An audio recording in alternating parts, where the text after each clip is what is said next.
शाम का वक्त था। नदी किनारे हल्की धुंध फैल रही थी। ठंडी हवा चल रही थी जो पानी की सतह पर लहरें बना रही थीं। नदी के पास पत्थरों पर आदित्य और रिया बैठे थे। थोड़ी दूरी पर उसी किनारे पर रोहन और काव्या। चारों शांत थे, पर दिलों में बहुत कुछ चल रहा था। रिया ने अपने हाथों को आपस में रगड़ते हुए कहा, आज हवा कुछ ज्यादा ही ठंडी है। आदित्य ने बिना कुछ कहे अपना शॉल उसकी तरफ बढ़ा दिया, फिर हल्की आवाज में बोला, हवा से ज्यादा जरूरी है कि तुम आराम में रहो। रिया मुस्कुराई, तुम हमेशा बिना बोले समझ जाते हो। आदित्य ने नदी की तरफ देखते हुए कहा, क्योंकि प्यार में शब्दों की जरूरत कम पड़ती है। उधर काव्या ने रोहन का हाथ थाम लिया। इस हवा में तुम्हारा हाथ पकड़ना अच्छा लग रहा है।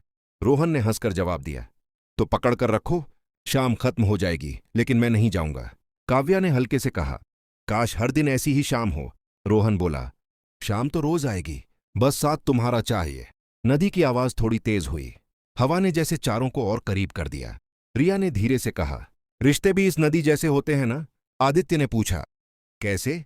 रिया बोली, कभी शांत कभी उथल पुथल, फिर भी बहते रहते हैं। आदित्य मुस्कुराया, और अगर किनारा सही हो तो लहरें डराती नहीं?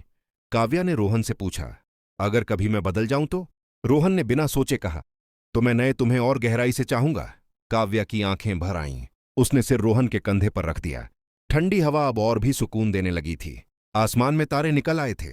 नदी चमक रही थी। चारों उठे, धीरे धीरे चलने लगे, क्योंकि कुछ रिश्ते शोर नहीं करते, वो ठंडी हवा और बहती नदी की तरह चुपचाप प्यार निभाते हैं भी।